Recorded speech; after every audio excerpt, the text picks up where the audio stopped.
Muy buenos días o buenas tardes desde España bueno, pues para mí un placer estar con vosotros y sobre todo pues compartir pequeños momentos, ¿no? Que podamos estar así a distancia, aunque hubiese sido mucho mejor presencialmente, ¿no? Ir viajar hasta ahí a vuestra tierra y conoceros en persona.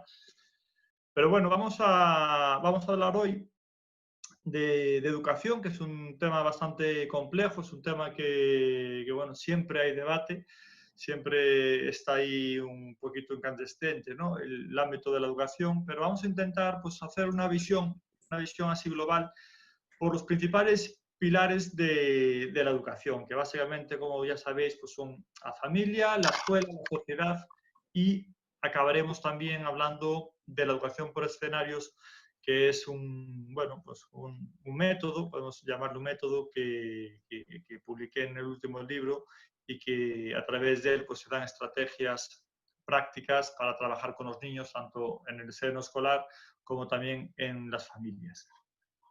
Voy a compartir con todos vosotros tres fotografías iniciales y quiero que las veáis. Vale, las veáis. Yo soy aficionado a la fotografía, no soy profesional, soy aficionado. Pero cuando saqué estas tres fotos, pues pude ver algo similar en ellas. Fijaos, las tres, estas son las tres tomas bueno, ahora es momento de buscar pues un mismo hilo conductor, ¿no? Que tengan estas tres fotografías. Cada uno pensará seguramente un tema distinto. Yo os diré que en ellas está representada la vida y la muerte. Es decir, está representada el punto de luz y el punto de oscuridad, ¿no? Por ejemplo, en esta del sendero, vemos que donde está el fotógrafo tomando esa instantánea, hay cierta nitidez.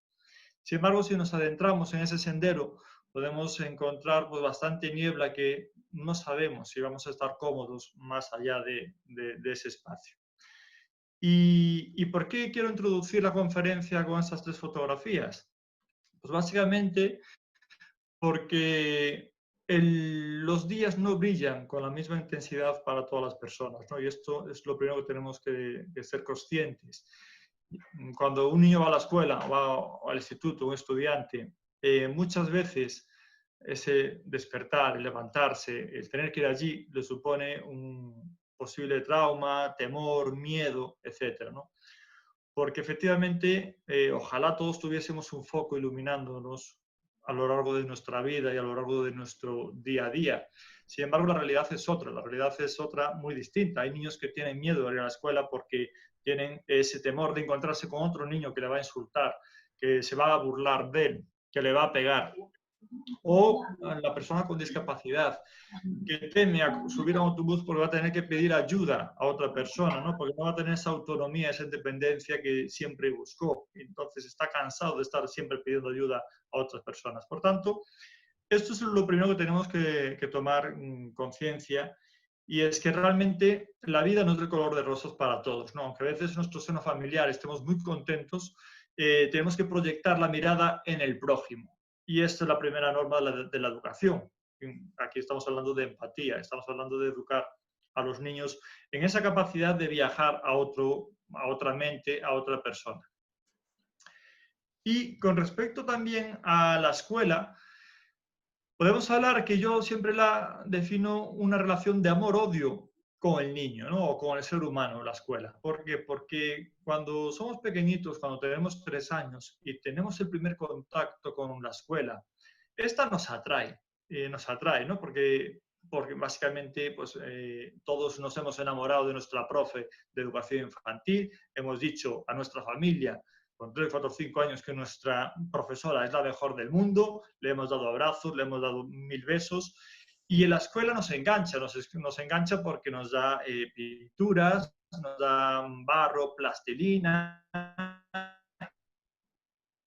y a nosotros con 3, 4, 5 años, 8, 10 años, ese inicio de matrimonio que se produjo en infantil, pues ya empieza a tener sus pequeñas discusiones, ¿no? Y ahí es cuando podemos ver a niños de 8 o 10 años decir que la escuela mola, pero algunas materias, algunas disciplinas les gustan mucho, pero hay otras que las odian.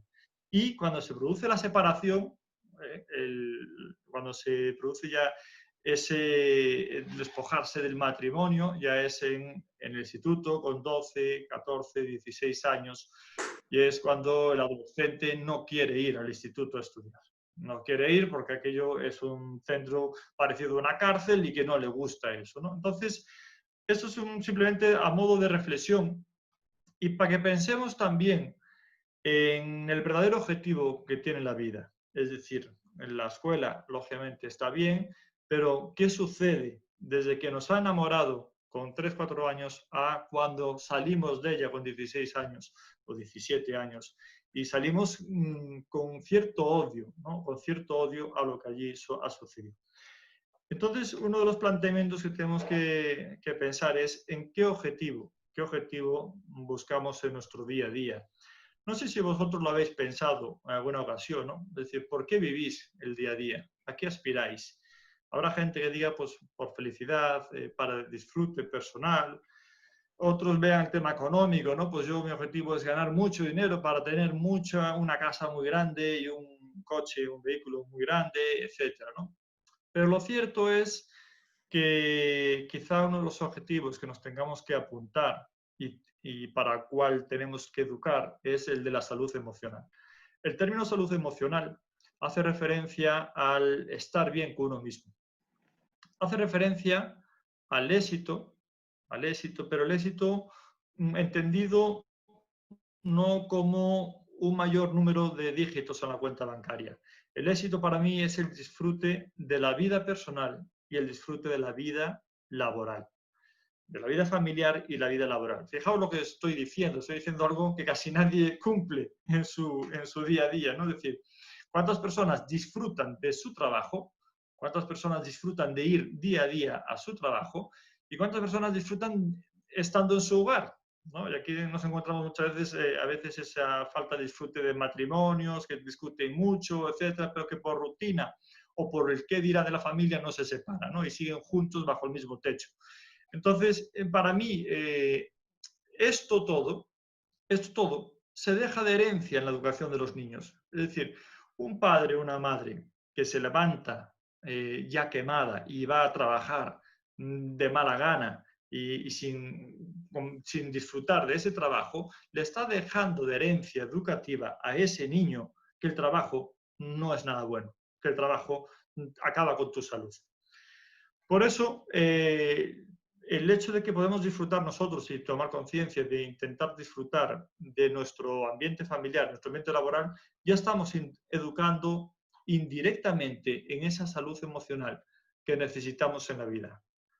Por eso es muy importante porque es la primera base de la educación en los hogares. La actitud nuestra como profesores, la actitud nuestra como padres o progenitores es la responsable de las sombras que nos acompañan y es la responsable de las sombras que generamos en nuestro entorno familiar y laboral. Entonces, si un niño observa a sus padres siempre hablar mal del trabajo, el niño va a asociar de que el trabajo, dice, ¿para qué estudiar si luego voy a acabar como vosotros, con esas pocas ganas de trabajar en el día a día? Por tanto, esto es muy importante y es la primera educación que tenemos que conocer.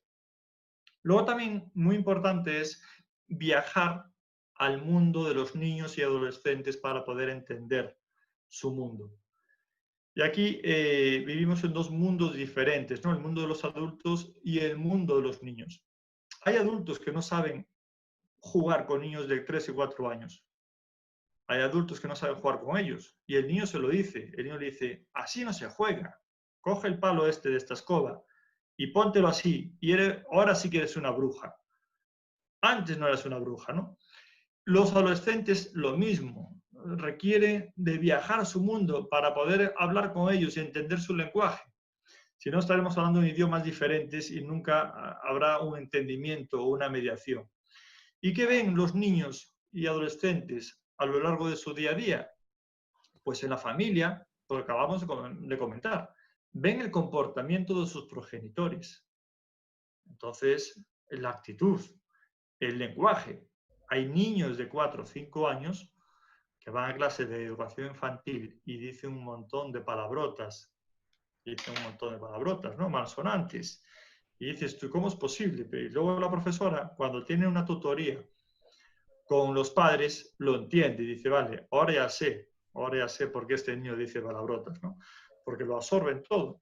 ¿Y qué ven los profesores? Los profesores, los niños ven el cariño que reciben de ellos, ven el trato que se les da, el entusiasmo con el que enseña la disciplina o la materia. No lo ven en nuestro currículo, ¿no? Los niños van a ver pues cómo los tratamos, cómo nos dirigimos a ellos, cómo los escuchamos. De los amigos van a ver los bienes materiales prácticamente, ¿no? Mi amigo tiene un celular y tiene también este ordenador y tiene también este carro. Entonces, todo eso tenemos que ser conscientes. Para poder educar a los niños, tenemos que viajar a su mundo y entender sus intereses, sus miedos y su motivación en el día a día. Y luego también otro tema importante para saber educar, y eso también es importante, ¿no? Para todas las familias y para todos los educadores, es si conocemos la sociedad en la que estamos educando. Y aquí tenemos que hacer una reflexión profunda sobre en qué sociedad estamos trabajando actualmente, ¿no? Y como introducción a esto, pues sabemos que las etapas de desarrollo han cambiado en los últimos años. Aquí vemos que antes un adolescente empezaba a los 13 años y ahora vemos que la adolescencia se acelera en cierta manera, ¿no? Hay niños de 9 y 10 años que con conductas de adolescentes. Y tenemos como ahí hasta los 30 años, que siempre me dice alguno, oye, Víctor, yo conozco a un señor de 50 años que es adolescente. Pues sí, sí, también. Es decir, a veces hay falta de madurez todavía en la etapa adulta, ¿no? Es decir, que esto ha cambiado completamente a las etapas. Y aquí es donde podemos introducir también el tema de las prohibiciones. Cada vez se prohíbe más al ser humano su libertad, sus acciones. Y básicamente, ¿por qué aparece la prohibición? La prohibición básicamente es la solución rápida a un problema de educación.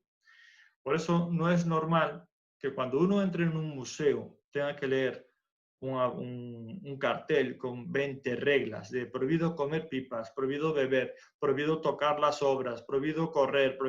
Es absurdo todo eso. Pero es que si no lo ponen, la gente lo hace. Entonces, la prohibición es una solución rápida, pero desde luego que no es la solución más adecuada, ¿no? Sino la inversión en educación. Y la sociedad actual, si la analizamos en profundidad, yo pues he sintetizado estos grandes bloques o apartados, ¿no? Primero, yo creo que es una sociedad superficial. ¿A qué me refiero con esto? Es una sociedad donde se está exaltando el valor estético corporal, donde los adolescentes solamente entran en redes sociales para compartir fotos de su cuerpo, de distintas partes de su cuerpo. Es una relación corporal exagerada y mental disminuida, aparte social, afectiva, emocional. Luego también es una sociedad dividida y enfrentada, donde o eres de un bando o eres del otro. Y si eres de este bando, no estés conmigo, te odio incluso, hay incitación al odio, ¿no? Entonces parece ser que no hay una capacidad para entender la postura del otro.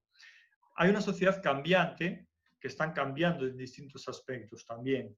Una sociedad sin esfuerzo, que la estamos viendo en los niños y en los adolescentes, que quieren todo ya.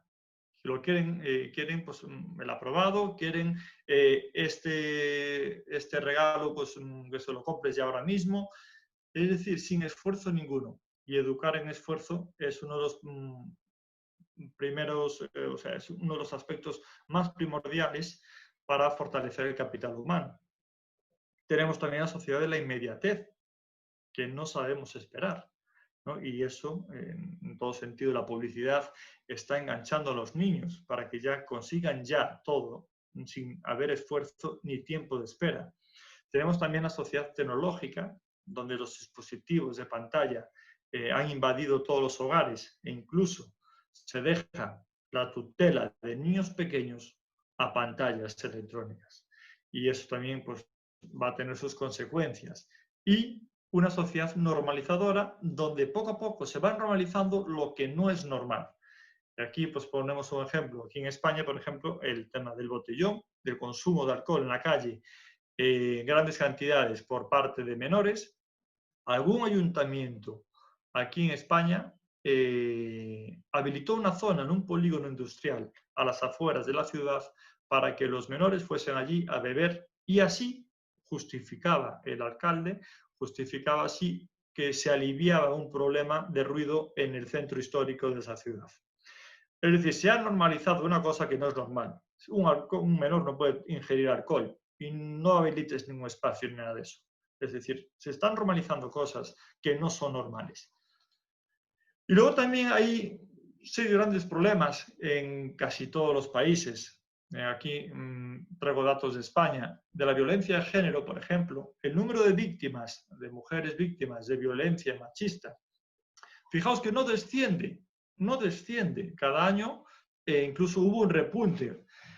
Este año llevamos 33, pero estoy seguro que vamos a acabar el año con las cifras del pasado año, sobre 50 y pico víctimas, que realmente son más, porque estas son las del Instituto Nacional de Estadística, que utilizan unos criterios muy específicos, pero las de las asociaciones de víctimas de violencia de género ya hablan de muchas más víctimas, de 100 y pico. Entonces, estamos todavía ante una sociedad machista que hay que poco a poco, desde la educación, ir cambiando ese concepto, ¿no? Luego también tenemos problemas de niños medicados. Hay muchos profesores que afirman que los niños se quedan dormidos en clase. Y no se quedan dormidos porque no han dormido la noche anterior, que puede ser. Se quedan dormidos porque están ingiriendo fármacos que le producen somnolencia. Y hay una sobreprescripción de niños con trastorno de déficit de atención e hiperactividad, cuando realmente muchos de ellos están mal diagnosticados. No quiero decir que no exista el TDAH, ¿no? Que hay algunos autores que dicen que no existe, pero bajo mi punto de vista sí que existe, por supuesto, pero yo creo que se está diagnosticando mal en muchos casos y que simplemente son niños que necesitan moverse y se les retiene con una pantalla, se les retiene en un pupitre muchas horas y de ahí pues esa energía que tiene, ¿no? Lo cierto es que algunos autores indican que el Ritalin, que es un medicamento que ingieren estos niños, ya hablan que es la cocaína de los niños. Entonces, hay estudios que afirman que el 70% de los pediatras recetan fármacos a los niños que tienen TDAH, antes de explorar otras opciones, ¿no? que hay. Luego también el suicidio es otro de los temas también complejos y que a nivel educativo no se trata. Sin embargo, pensamos que aquí en España cada día se suicidan 10 personas. Son cifras altas. El suicidio pasa desapercibido. Es decir, es un tema del que no se habla. Hay un autor español que publicó un libro hace un año que se titula Hablemos de suicidio. Él reivindica que en las escuelas se hable de suicidio, al igual que se habla de violencia de género. ¿Por qué? Porque mientras no se habla de suicidio, la gente con problemas psíquicos, sociales, afectivos, emocionales, va a seguir suicidándose porque no tiene la valentía de comentarle a algún compañero, a algún familiar lo que está sintiendo. Por tanto, aquí en España nadie habla de suicidio. En las escuelas no se dan charlas como se habla de violencia de género. Por tanto, yo creo que soy también de los que considera que se debe de hablar de suicidio, ¿no? La razón de no hablarlo es básicamente porque hay estudios americanos que indican que en el momento en que se hable de suicidio, de que tal persona murió porque se suicidó, hay un efecto llamada y se registraron meses después en esos estudios de que un famoso se suicidase, se registraron también un mayor número de suicidios de fans de ese famoso, etc., ¿no? Por tanto, ahí jugamos con esas dos caras de la moneda. Luego también tenemos estudios de la UNESCO que nos indican que a nivel mundial 1 de cada 3 adolescentes sufre acoso. También un problema importante de educación en las familias, de educación en la escuela. También hay una tasa alta de abandono y fracaso escolar. Lo mismo, ¿no?, que comentábamos anteriormente, que esto es debido a la ruptura del matrimonio de la escuela y el niño. Y sin embargo, yo siempre digo que no hay niños fracasados académicamente, solamente hay un fracasado académicamente, que es el sistema educativo. Pero los niños no fracasan académicamente. El sistema educativo es el que está fracasando, ¿no? Pero estamos siempre recayendo la responsabilidad en los niños. Y luego también lo que os comentaba antes, que se adelantan las etapas. Y ahora, fijaos las edades de consumo, de edad media de inicio de consumo de tabaco, alcohol aquí en España, que seguramente las cifras sean similares en vuestro país, ¿no? Porque generalmente las estadísticas suelen ser bastante parecidas. Pero estamos hablando de niños que inician el consumo de tabaco con 13 o con 9 años. Y también, incluso, el 71% consume alcohol con 15 años. Y aquí hay un estudio de dos autores ingleses que cogieron a dos grupos de ratas, un grupo control y un grupo experimental. Durante 10 días a las ratas del grupo control le dieron agua y a las ratas del grupo experimental les dieron alcohol en el bebedero. A los 10 días a los dos grupos de ratas se les puso cocaína. Bien, el estudio confirma que las ratas que ingirieron alcohol durante 10 días fueron más propensas a consumir cocaína. Es decir, que detrás del consumo de alcohol en menores hay un problema que puede venir a mayores, que es el de consumo de cocaína. Entonces, porque el cerebro busca una sensación más fuerte a la que está acostumbrado. Y generalmente, pues, este estudio confirma que las personas que ingieren alcohol son más afines y más propicias a consumir cocaína en etapas posteriores. Y luego también hay muchos problemas en la sociedad actual, ¿no? Es decir, estos 6 os los sinteticé aquí porque consideré que eran los más importantes, pero luego hay muchos más que hay que afrontar desde algún ámbito, ya sea el escolar o el familiar, que es el de desnutrición, problema de corrupción política, maltrato animal, problema de contaminación. Aquí podríamos englobar todos los objetivos de desarrollo sostenibles, etcétera, ¿no? Es decir, que hay una sociedad compleja. Pero quizá también uno de los aspectos que tenemos que tener en cuenta es el de la inactividad física. Sabéis que la Organización Mundial de Salud hace un par de años emitió por primera vez un informe destinado a alertar debido a los bajos niveles de actividad física de los niños de 0 a 4 años. Es la primera vez que la Organización Mundial de la Salud nos tira de las orejas a toda la población mundial para decirnos que hagamos actividad física para mejorar nuestra salud. Hasta ahora siempre había hecho informes destinados pues, a actividad física en la etapa adulta, actividad física en la etapa de la juventud, adolescencia, etc. Pero hace 2 años detectó que los bebés, que los niños de 3, 4 años estaban abandonados con pantallas, estaban completamente abandonados en el sedentarismo, cuando en esa etapa la motricidad tiene que ser la principal protagonista del día a día de un niño. Entonces, es un tirón de orejas bestial que nos ha dado, pero luego también hay artículos científicos, como os muestro hoy en pantalla, que viene a decir que el sedentarismo no solamente produce obesidad y sobrepeso, sino que está asociado también con problemas de enfermedades mentales y depresión. Y este estudio indica también que simplemente con que un niño haga un 10% más de actividad física que un niño sedentario, ya se reduce en un porcentaje importante el riesgo de depresión en etapas adultas. Es decir, que el problema ya no es solamente que la inactividad física produzca sobrepeso o obesidad. El problema es que ya afecta a temas mentales. Por tanto, pues esto es un problema que tenemos a nivel de educativo. Y fijaos que en estas imágenes, que son habituales, no se llama nada la atención, pero cuando vamos a un centro comercial, el sedentarismo está en todas partes y estamos completamente llamados a ser sedentarios las 24 horas del día. Desde que vamos a un centro comercial y vemos esos carros o coches ahí para los niños, ¿no? El niño te va a pedir. Y a lo mejor ese sábado que vas al centro comercial era la única oportunidad que tenía ese niño de caminar 3 horas y de repente ahora tú lo llevas ahí en el carrito. Por tanto, pues todo esto tenemos que reflexionar mucho sobre el tiempo de compromiso motor de los niños. Antiguamente, yo, por ejemplo, en mi ciudad, en mi barrio, siempre jugaba en la calle y nosotros el objetivo era no estar en casa, ¿no? Ahora es al revés, ahora para que un niño salga a la calle a jugar tienes que estimularlo o darle una golosina o un premio para que vaya a jugar a la calle y que deje la tecnología. Pero también encontramos un mal muy grande, que es el hecho de que en el aula de educación infantil no se trabaje bien la motricidad del niño.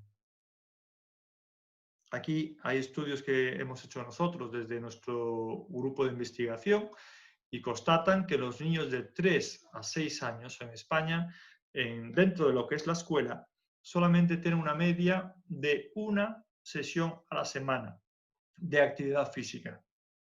Estamos hablando de niños de 3 a 6 años, que deberían estar más tiempo fuera del aula que dentro del aula.